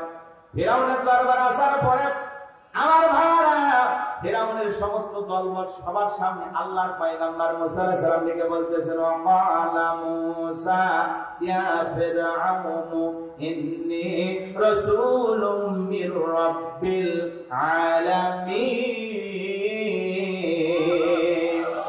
মূসা আলাইহিস সালাম ডেকে বলতেছেন, হে ফিরাউন, আমি বিশ্বরবের পাঠানো একজন রাসূল, আল্লাহর পক্ষ থেকে তোমার কাছে আগমন করেছি। আল্লাহু আকবার বলেন। আমি আল্লাহর ব্যাপারে সত্য ছাড়া মিথ্যা কিছু বলবো না, তুমি আমার কথাগুলোকে বিশ্বাস করো আর বনি ইসরাঈলদেরকে মুক্ত করে আমার সঙ্গে যেতে দাও। এই কথা শোনার পরে ফিরআউন তখন ডেকে বলে, ক্বালা ইন কুনতা জিতা বিআয়াতিন ফাতি বিহা ইন কুনতা মিনাস সাদিকিন। ফিরআউন ডেকে বলে, তুমি যদি তোমার দাবিতে সত্যবাদী হয়ে থাকো, কি প্রমাণ আছে তুমি আমার সামনে হাজিরি করো। তুমি যে নবী এই কথা দাবি করতেছো, কি প্রমাণ আছে? যদি সত্যবাদী হয়ে থাকো প্রমাণ দেখাও। ফিরআউনের কাছে নবী দাবি করলে প্রমাণ দেখতে চায়। কি ভাই রাগ করেন? কষ্ট হচ্ছে না আপনাদের? এই যুবকে খারাপ লাগে? এগুলো তো মজা লাগবে না। যুবক এদিকে খেয়াল করে শোনো, মন খারাপ করো না, কলিজার টুকরা যুবক, তোমাদের জন্য কিছু কথা আমি বলবো, একটু অপেক্ষা করো, গভীর মনোযোগ দিয়ে কথাগুলো শুনে যান। আল্লাহর পয়গম্বর মূসা আলাইহিস সালামের কাছে আল্লাহর দেয়া কয়টা মুজিজা আছে? জোরে বলেন কয়টা? লাঠি ফেলায় দিলেন, হয়ে গেল সাপ। বগল নিচে থেকে হাত বের করে ধবধবে উজ্জ্বল আলো, সাদা সুন্দর আলো প্রদর্শন করলো। এমন দৃশ্য দেখার পরে ফিরআউনের সমস্ত লোকজন দেখে বলে, ইন্না হাযা লাসাহিরুন আলীম। এই ছেলেটা হলো মস্ত বড় জাদুকর। অনেক আয়াত আছে, আলোচনা বুঝতে গেলে কমপক্ষে আরো 150টার পর আয়াত তিলাওয়াত করা লাগে। এত সময় আপনাদের হাতে সংক্ষিপ্ত করে বলে দিই। আলোচনার মজা আসে না নাই বাজার?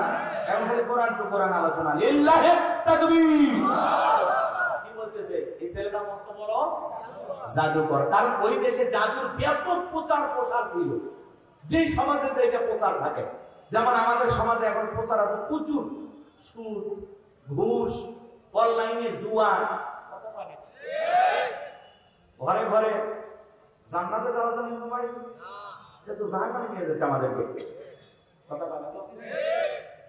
প্রত্যেকটা মানুষের মোবাইলে অনলাইনে জুয়া খেলে, ফ্রি ফায়ার, পাবজি, মোবাইলে আসক্তি পুরো সমাজকে নষ্ট করে ফেলতেছে। এই মোবাইলের পিছনে মানুষের হাজার হাজার ঘন্টা ঘন্টা সময় ব্যয় হয়ে যাচ্ছে। কথা বলে ঠিক কিনা? মোবাইলের ওজন কম, কিন্তু মোবাইলের মাধ্যমে পাপের ওজনটা অনেক বেশি। মানুষের পাপের পাল্লা ভারী হচ্ছে এই মোবাইল। আমাদের সমাজে ব্যাপকভাবে মোবাইল প্রচার প্রসার আছে না? ঘরে ঘরে মোবাইল, ঘরে ঘরে মোবাইল। এমনও বাড়িতে আছে 5 জন 5টা মোবাইল, 10 জন 10টাই মোবাইল। কথা কয় না?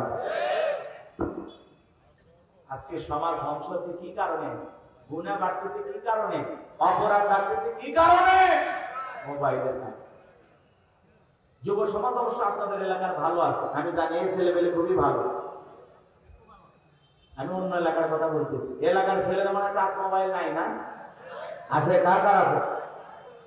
খবর আছে না? দেখাইতেছে মোবাইল। এই মোবাইল পুরো সমাজটাকে ধ্বংস করে দিল বাজান। এই মোবাইলের কারণে যুব সমাজ সারা রাত ইউটিউব ইন্টারনেট ঘাটাঘাটি করে, ইমো মেসেঞ্জারে চ্যাটিং করে, এতটা সময় মোবাইলে দেয়। 4 রাকাত আসরে নামাজ পড়ার সময় নাই, কিন্তু মোবাইলে 1-1.5 ঘন্টা একটা নাটক দেখার সময় আছে। কথা বলে আল্লাহর হুকুম পালনের ব্যাপারে আমরা একেবারে গাফেল। আমরা এই মোবাইল আমাদের যুব সমাজকে ধ্বংস করে দিয়েছে। যুবকের রাতের ঘুম কেড়ে নিছে। যুবক রাত জেগে তাহাজ্জুদ পড়ে না, রাত জেগে মোবাইলে অনলাইনে জুয়া খেলে, নাটক সিনেমা দেখে কাটায়, বান্ধবীর সাথে চ্যাটিং করে কাটায়। কথা বলেন? ওদেশে মোবাইল আইছে, চিঠি বন্ধ হইয়াছে, দিওয়ানা বানাইছে, ভোলা মাইয়ার মনের কথা ভাসে বাতাসে। ও দেখো ভোলা পানের মন বাদা ফেসবুকে এখন মোবাইলে চ্যাটিং কইরা কাটায় সারাক্ষণ।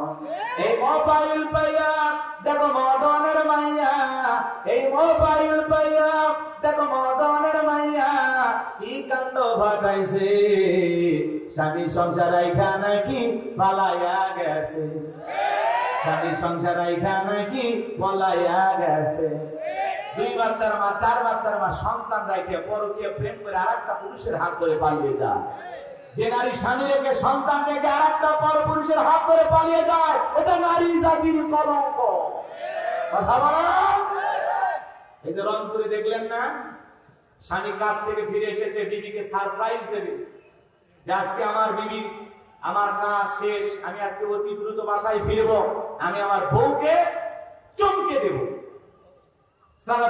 সারপ্রাইজ দেওয়ার জন্য, বিবিকে অবাক করে দেওয়ার জন্য কিছু গিফট, কিছু ভালোবাসা নিয়ে স্বামী বাড়িতে এসে দেখে বিবি পরকীয়া করতেছে আরেকটা পুরুষের সাথে। সুবহানাল্লাহ, একটু জোরে কর নাউজুবিল্লাহ। এই সমাজের ঘরে ঘরে পরকীয়া প্রেম। আমার সোনার দেশটা খাইছে রে পরকীয়া প্রেমে। 2 বাচ্চার মা, 4 বাচ্চার মা সন্তানের মুখের দিকে তাকাচ্ছে না, আর একটা পুরুষের হাত ধরে পালিয়ে যাচ্ছে। কতটা নির্লজ্জ বেহায়া হয়ে গেলে একটা নারী স্বামী আছে আর একটা পুরুষকে বাড়িতে নিয়ে আসে, এরা হলো নির্লজ্জ বেহায়া। কথা বলে ঠিক কিনা? এরা পুরো সমাজটাকে ধ্বংস করে দিচ্ছে। একটা স্বামী বুক ভরা আশা নিয়ে, ভালোবাসা নিয়ে, গিফট নিয়ে আসতেছে, আজকে বিবিকে সারপ্রাইজ দিব, আর বাড়িতে এসে দেখে বিবি আরেকটা ছেলের সাথে। কি সারপ্রাইজ পাইল জীবন। কথা বলে? আজকে মা বোনেরা পরকীয়ার অভিশাপে এতটাই ব্যস্ত, স্বামীর কথা মিষ্টি ভালো লাগে না, পর পুরুষের কথা শুনে বলে কি বলবে, আমি তো আসলে কথা বলতে পারি না। না ভাবি, আপনার কথা কি মিষ্টি, কি মধুর। হ্যাঁ, আর স্বামী স্বামী যাও তো দিকে, যাও তো, কি বার হয়ে গেল। কথা কর, ব্যবসা বাণিজ্য সব করেও আরামায়েশ বাড়িতে এসে আর একজনের সাথে লাইন মারতেছে। কথা বলে না? স্বামীর সামনে মিষ্টি শুরু করে বের হয় না, যে অমুকের বাবা এদিকে আসো, বসো, মিষ্টি শুরু বের হয় না। আর পর পুরুষ দেখলে ভাই কেমন আছেন, তেরাইতে আসে নাই, বোনটার কথা কি আপনার একটু মনে হয় না? কি মায়াবী। কথা বলে না? কথা বলে না? আর স্বামীর বেলা মারলো, তোমার মতো স্বামী পাইয়া জীবনটা জাহান্নাম হয়ে গেছে, কপাল খারাপ, তোর মতো স্বামী পাইছে। শাড়ি দেন, গহনা দেন, লক্ষ টাকা দেন, ভালোবাসা পাবেন না, কারণ নারী মানুষের মন পাওয়া খুব কঠিন। 30 বছর আপনি টাকা দিচ্ছেন, গিফট দিচ্ছেন, ভালোবাসা দিচ্ছেন, সব দিচ্ছেন, স্ত্রী সব চাইতে পূরণ করছেন, একটা ঈদে খালি বলেন যে এইবার ব্যবসা বাণিজ্য খারাপ, ময়না মা এবার মনে হয় তোমার মার্কেট আর হবে না। কোন বছর শান্তি মতো মার্কেট করতে দিয়েছো? প্রত্যেকবার ঝগড়া করে মার্কেট করা লাগছে। আমার ছোট বোনের বিয়ে হয়নি, কিছু মুখ দিয়ে যা বলে আর স্বামী তাই আশা পূরণ করে। আমার পুরা কপাল, তোর সাথে বিয়ে হয়েছে। 30 বছর দিতে আছে নারী 1 বছর না করলে সব শেষ, কথা কর ঠিক কিনা? এরা হলো নিমুখ হারাম, অকৃতজ্ঞ, কথা বলে। বেশিরভাগ নারী জাহান্নামে যাবে এই নাশুকরিয়া আদায় করার কারণে, বেপরদায় চলার কারণে, স্বামীর আনুগত্য না করার কারণে, কথা বলে ঠিক কিনা? নারীরা জাহান্নামে যাবে। আর নারীদের জাহান্নামের সংখ্যা কম না বেশি? মা সাবধান, বোনেরা সাবধান। আল্লাহ আমার মা বোনের হেদায়েত দান করুন। এটা জোরে কর না আমি। তাহলে এই সমাজ ধ্বংস করছে এই মোবাইল, কথা বলে ঠিক কিনা? ওদেশে টিকটক আসিয়া সব গেল ভাসিয়া, সিদ্দিক সোরা নায়ক হইছে আইডি খুলিয়া, হিরো আলম নায়ক হইছে আইডি খুলিয়া। এই মোবাইলে হাই কি জাদু আছে ভাই, পোলা পান বুঝাছে, পড়ালেখা তুইলা রাখছে সব মাথা আসে, কথা বলে ঠিক কিনা? যখন তোর পায়ে হাত রোধ করে যায়, মোবাইলে পাগল পারা হয়ে যায় না? 20 বছরের যুবক মোবাইলে প্রেম ভালোবাসা করে পাগল হয়ে যায়। হ্যাঁ, বাড়িতে এসে বলে আব্বা উত্তর পারে লাগি আমি কথা দিয়েছি, গাছিতে গিয়ে 1 শ্রাবণ না হলে 2 শ্রাবণ। পিতা মাতা রাজি হয় না, পালিয়ে যায়, বিয়ে করে, গার্মেন্টসে চাকরি করে, 3 মাস পরে ভালোবাসা জানলাম ভেঙে পালিয়ে যায়। মনে রাখবেন যে সন্তান গুলো মা বাবার মনে কষ্ট দিয়ে অবাধ্য হয়ে পালিয়ে যায়, বিয়ে করে, এরা জীবনে কখনো সুখী হতে পারবে না। পিতা মাতার মনে কষ্ট দিয়া কোন সন্তান কোনদিন ভালো থাকতে পারে না। মা বাবার মনে কষ্ট দিয়ে বিয়ে করবা, জীবনে কোনদিন শান্তি পাইবা না। তোমার সন্তানও তোমাকে কষ্ট দিয়ে বিয়ে করবে, কথা কয় না? মা বাবার দোয়া আছে যেখানে বরকত আছে, মুরব্বীদের দোয়া আছে যেখানে বরকত আছে। মা বাবার দোয়া নেই, মুরব্বীদের দোয়া নেই, একা একা মাতবাড়ি করছে। জীবনে প্রেম করে ভালোবাসে বিয়ে করে কোন মানুষ সুখী হতে পারেনি, কথা বলেন না কেন? হ্যাঁ, সাবধান হয়েছে। আল্লাহ আমাদের হেদায়েত দান করে। আমি আমার বিবাহের ব্যাপারে পিতা মাতার সিদ্ধান্তকে কি করব? মেনে নেব। তারা যেভাবে বলবে আমি সেই ব্যাপারে সেভাবেই চলার চেষ্টা করব। আমি একা একা সিদ্ধান্ত নেব। আমি কি বুঝি দুনিয়া, আর পিতা মাতা সংসার করে একটা বাস্তব অভিজ্ঞতা আছে। 20-30 বছর সংসার করার অভিজ্ঞতা, আর তুমি 20 বছর বয়স হয়নি, হ্যাঁ, ঠিক মতো পশ্চিম পূব চিনে না, ও পাগল হয়ে গেছে বিয়ে করার জন্য। আল্লাহ যুবকদের হেদায়েত দান করে। রাগ করতেছেন মনে হয় আপনারা? আমার ভাইরা, এই যুবকেরা দল, এইবার ফিরাউনের সমস্ত সেনাবাহিনী, এমপি, মন্ত্রী, পরিষদ বর্গের লোকেরা ডেকে বলে এই ছেলেটা হলো মস্ত বড় জাদুকর, নবী দেখায় মুজিজা। ওরা বলে জাদু, নবী দেখাইছে কি মুজিজা। ভালো করে বোঝার চেষ্টা করবেন। এইবার ফিরাউন সমস্ত লোকজনদেরকে ডেকে বলে বলো তোমরা এই ছেলের ব্যাপারে সিদ্ধান্ত কি নিবা? এইবার সমস্ত লোকজন ডেকে বলে শোনেন, সিদ্ধান্ত আমরা নেব কি করব। শহর বন্ধ থেকে দক্ষ দক্ষ জাদুকরকে আমরা একত্রিত করব। আপাতত আজকে ছেলেকে ছেড়ে দাও, ভাইকেও ছেড়ে দাও, জাদুর খেলা, জাদু দিয়ে মোকাবেলা হবে। নির্দিষ্ট একটা দিনক্ষণ রেডি করা হলো। আল্লাহ নবী মুসা আলাইহিস সালাম আর ফিরাউনের সমস্ত জাদুকর একত্রিত করলো। শহর বন্দর থেকে বড় বড় জাদুকর বলে একত্রিত হয়ে ফিরাউনের দরবারে ডেকে বলে ক্বালা নাআম ওয়া ইন্নাকুম লামিনাল মুকাররাবিন। নেতা গো, আমরা যদি আপনার শত্রু মুসাকে পরাজিত করতে পারি আমাদের বেনিফিটটা কি, লাভটা কি, পুরস্কারটা কি হবে? ফিরাউন তখন বলেছিল ক্বালা নাআম ওয়া ইন্নাকুম লামিনাল মুকাররাবিন, তোমাদের পুরস্কার হলো আজ থেকে তোমরা হবে আমার নিকটতম ব্যক্তি, এই দরবার হবে তোমাদের বসবাসের জায়গা। আমার ভাইরা, এইবার জাদুকররা খুশি হয়ে গেল। নেতা যেহেতু বলেছে তোমরা আমার লোক, আর কিছু লাগে? নেতা যদি বলে সবাই আমার লোক, আর কিছু লাগে? ফিরাউন বলেছে তোমরা আমার কাছের মানুষ, এই দরবার হবে তোমাদের বসবাসের জায়গা। এইবার হাজার হাজার জনগণ রেডি হয়ে গেছে আমার ভাইরা জাদুর খেলা দেখার জন্য। এইবার সমস্ত জাদুকর ডেকে বলে নবী মুসা, জাদুর বানাকে কে নিক্ষেপ করবে, আমরা না তুমি? মুসা আলাইহিস সালাম ডেকে বলে না, ওস্তাদের মাস শেষ রাতে তোমরা আগে জাদুর বান নিক্ষেপ করো। এইবার ফিরাউনের সমস্ত জাদুকররা জাদুর তন্ত্র মন্ত্র নিক্ষেপ করতে লাগলো। বাঘ বানালো, ভাল্লুক বানালো, বানাইলো, আগুন বানাইলো, এমন এমন ভাবে জাদু নিক্ষেপ করতে করতে বাজার সেদিন তার 1 নয় 2 নয় 80,000 জাদুর বান নিক্ষেপ করেছিল। ওরা জাদুর বান নিক্ষেপ করতে করতে ওদের সালান পাতি শেষ। এইবার দেখে বলে নবী মুসা, ও নবী মুসা, এইবার তুমি তোমার জাদুর বাণ নিক্ষেপ করো।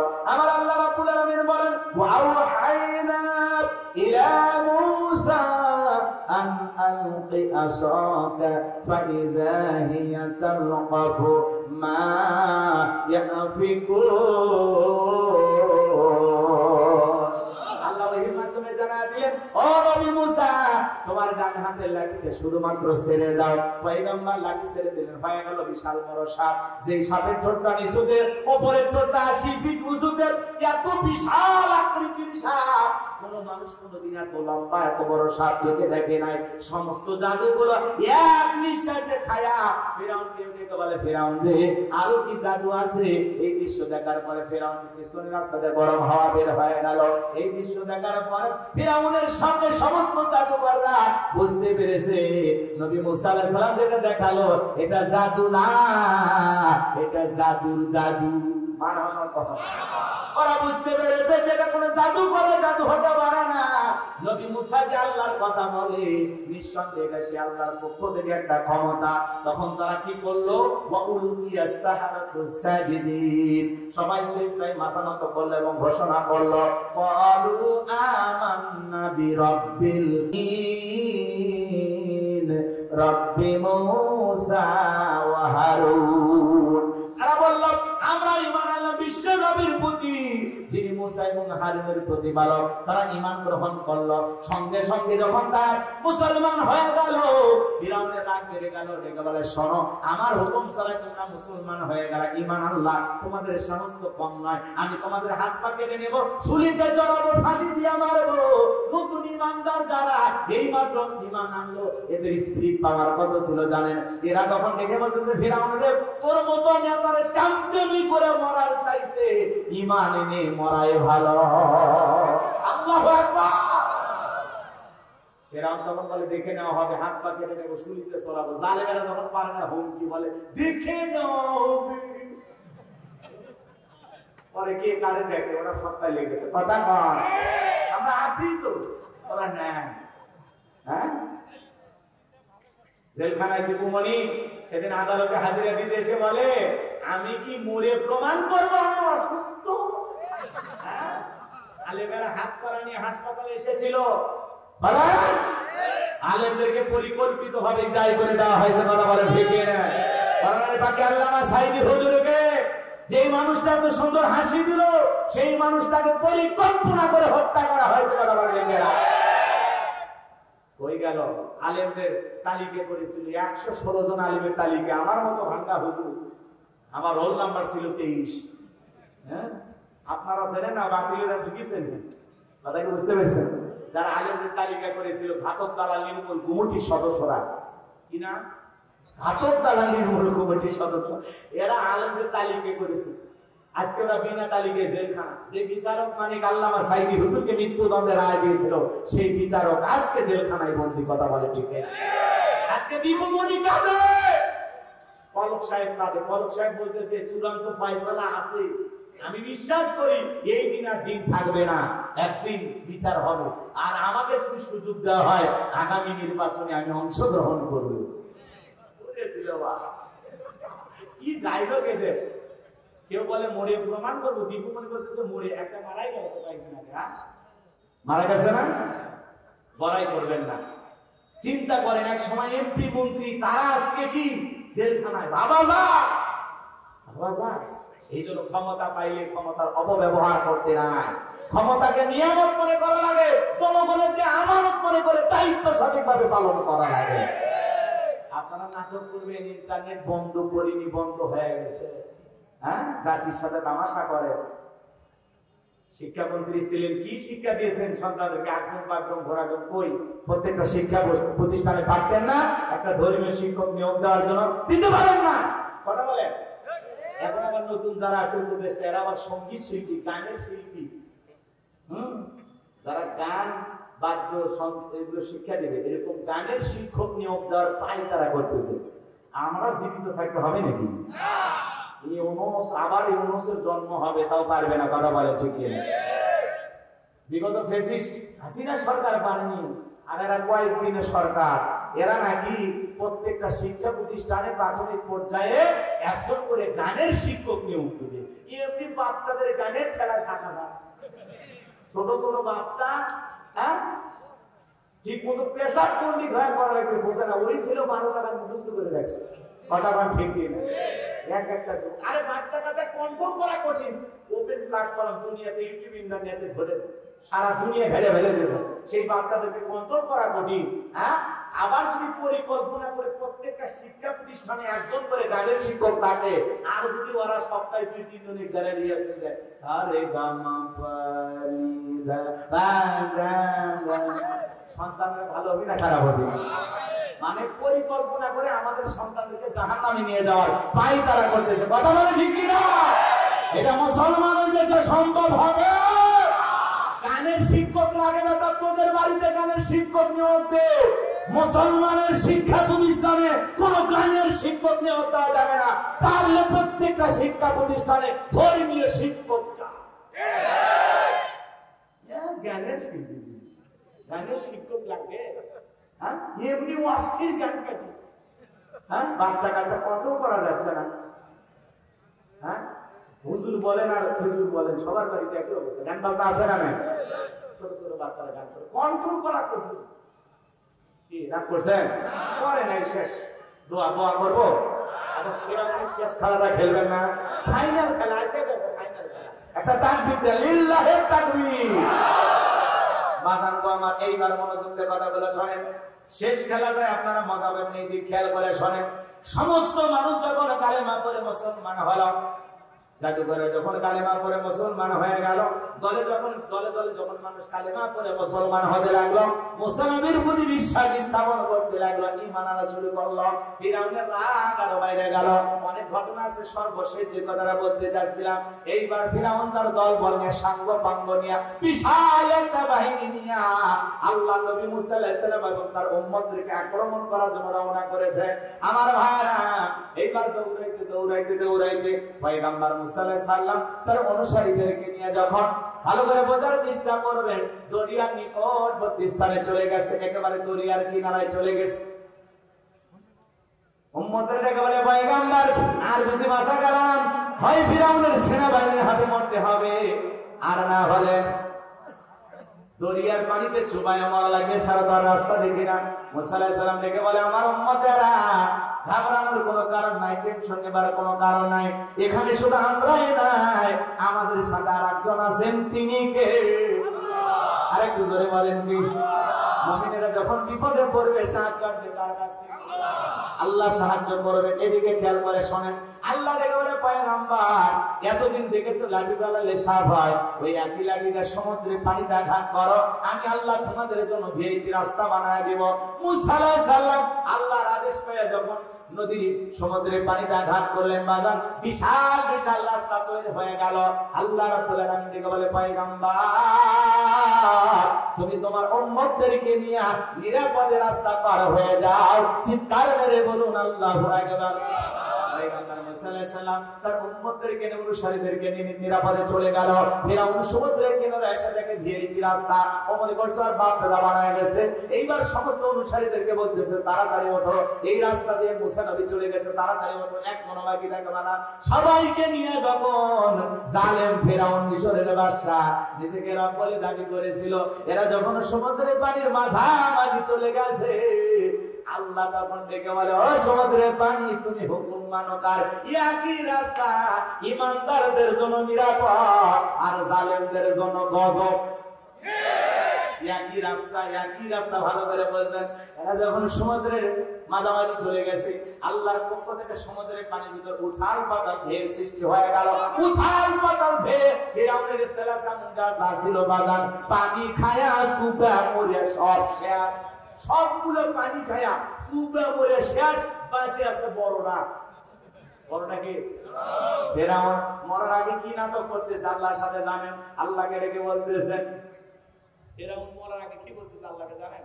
আল্লাহকে ডেকে বলতেছেন, কালা আমানতু আন্নাহু লা ইলাহা ইল্লাল্লাযী আমানাত বিহি বানু ইসরাঈলা ওয়া আনা মিনাল মুসলিমিন। ডেকে বলতেছে আমি ঈমান আনলাম, তুমি ছাড়া কোনো মাবুদ নাই, তুমি ছাড়া কোনো উপাস্য নাই। বনি ইসরায়েল যে আল্লাহর প্রতি ঈমান এনেছিল, আমিও সে আল্লাহর প্রতি ঈমান আনলাম। ওয়া আনা মিনাল মুসলিমিন, আমি মুসলমান হয়ে গেছি। ঠেলাই করে পড়ছে মুসলমান হয়ে গেছে। ওই যে দেখলেন না, একটা বিশ্ববিদ্যালয়ের ছাত্র আল্লাহর কোরআনকে লাঠি মেরেছিল। কথা বলেন শোনেন না?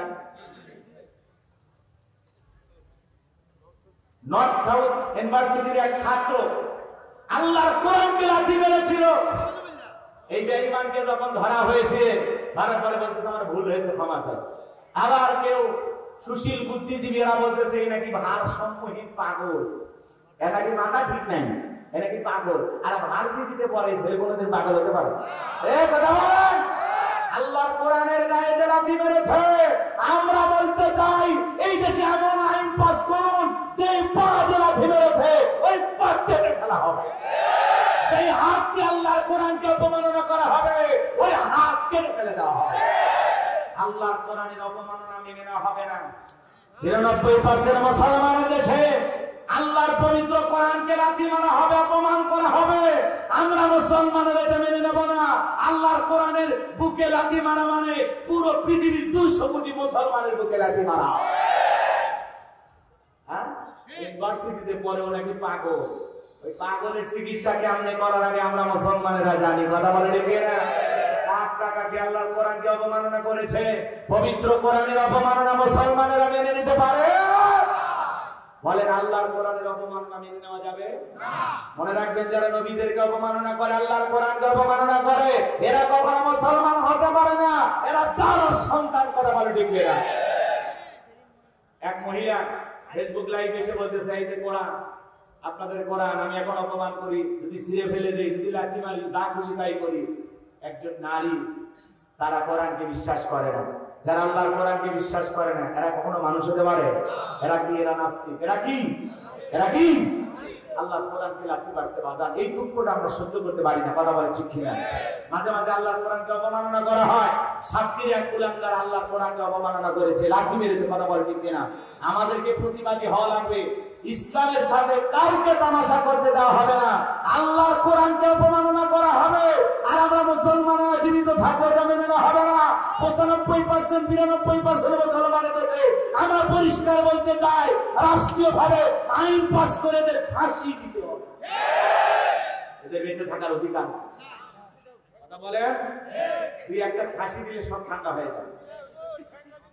হ্যাঁ ঠিক, সাহসী হলে কথা বলে ঠিক কিনা? আমি বলবো আল্লাহর কোরআনের অপমাননা, আপনারা বলবেন মেনে নেওয়া হবে না। আল্লাহর কোরআনের অপমাননা, যে কুলাঙ্গার অপমাননা করেছে, আমরা প্রশাসনের দৃষ্টি আকর্ষণ করে বলতে চাই, এদেশের মুসলমানের ঘুম ভাঙাবেন না। একবার যদি ঘুম ভেঙে যায়, কোন নাস্তিক এই জমিনে টিকে থাকতে পারবে না। আপনারা অতি দ্রুত বিচার করুন, জনসম্মুখে নাস্তিকদের ইমানদের বিচার করুন। আল্লাহর পবিত্র কোরআনের অপমাননা মেনে নেওয়া হবে না। আসমানি ১০৪খানা কিতাব, তার মধ্যে শ্রেষ্ঠ কিতাবের নাম হলো কোরআন। কথা বলে ঠিক কিনা? সেই কোরআনের অপমাননা মেনে নেওয়া হবে না। ওই বিশ্ববিদ্যালয়ে পড়া ওই নর্দমার্কিট, ওই কুলাঙ্গারের বিচার আমরা চাই। কথা বলে ঠিক কিনা? সম্মানিত ভাইরা আমার, নাস্তিক বেঈমানরা যখন ধরা খায়া যায়, তখন বলে আমাদেরকে মাফ করে দাও। কথা বলে ঠিক কিনা?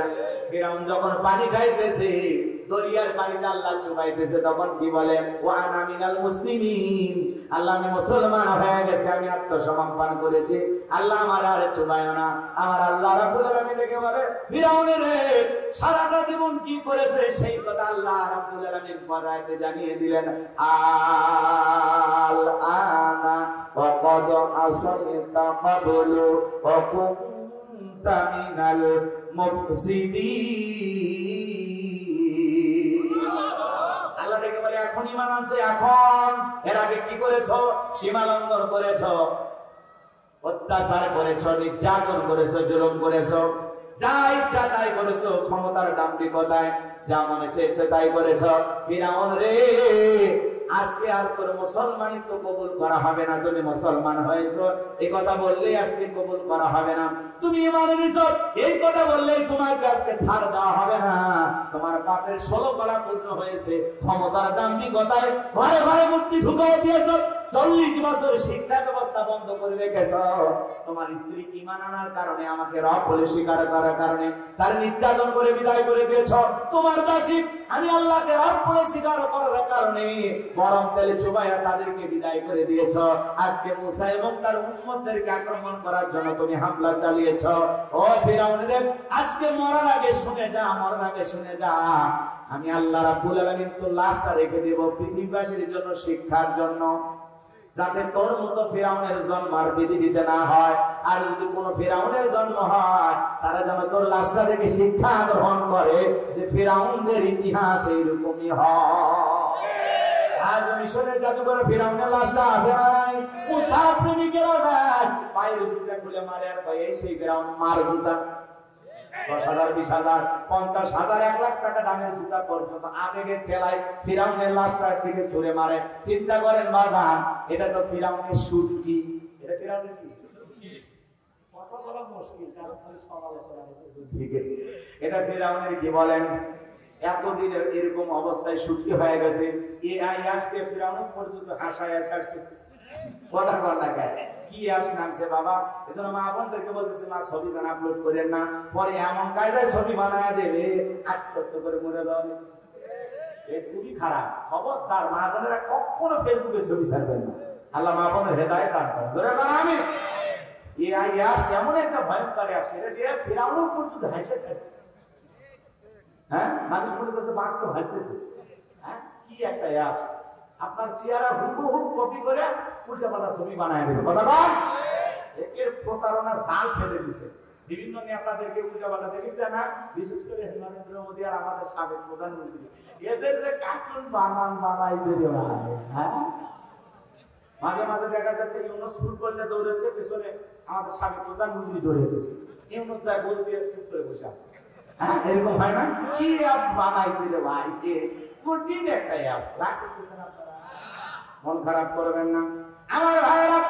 দিল দিয়ে কথাগুলো বোঝার চেষ্টা করবেন না, যান মন খারাপ করবেন না। আমি গুনাহগার যে কথা বলতে চাচ্ছিলাম, মনের মধ্যে কষ্ট নেবেন না, দিল দিয়ে কথাগুলো বোঝা যান আমার ভাইরা। ফিরাউনের সুটকিকে দেখে মুসা প্রেমিকেরা চুকে জুতা মারে, যেটা ফিরাউন পাইলার সামনে ডুবডুবি বাজায়। তো কথা বলে ঠিক কিনা? এজন্য মনে রাখবেন, ফিরাউনের জায়গা পৃথিবীর জমিনে হয় নাই, নমরুদের জায়গা পৃথিবীর জমিনে হয় নাই, আবু জেহেলের জায়গা যেমন হয় নাই। আজও তারা ইসলাম আর মুসলমানকে বিদায় করে দিতে চায়, ওদের পরিণতি নমরুদ ফিরাউনের চাইতে ভয়ঙ্কর হবে। এজন্য মুসলমান হিসাবে হতাশাগ্রস্ত হবেন না, ভেঙে পড়বেন না। আল্লাহ রাব্বুল আলামিনের প্রতি আস্থা বিশ্বাস রাখবেন। আল্লাহ বলেন, ওয়ালা তাহিনু ওয়ালা তাহজানু ওয়া আনতুম আ'লাউনা ইন কুনতুম মুমিনিন। মুমিনরা তো হতাশাগ্রস্ত হয় না, ভেঙে পড়ে না, দুর্বল হয় না। ঈমানের দাবিতে যদি মুমিন হও, ওয়া কানা হাক্কান আলাইনা নাসরুল মুমিনিন, মুমিনদের সাহায্য করা আল্লাহর জন্য ওয়াজিব হয়ে যায়। কথা বলে ঠিক না?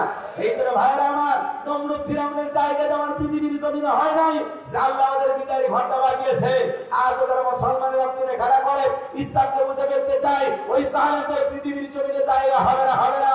ওই জালেমদের বিদায় করে দেওয়ার জন্য যদি কখনো ডাক আসে, কারা কারা জীবন দিতে প্রস্তুত, হাত তুলে দেখা। লিল্লাহি তাকবীর, লিল্লাহি তাকবীর। আল্লাহ আমাদের জীবন ইসলামের জন্য কবুল করুন। সুবহানাল্লাহ, আমিন। ওয়া আখিরি দাওয়ানা আলহামদুলিল্লাহি রাব্বিল আলামিন।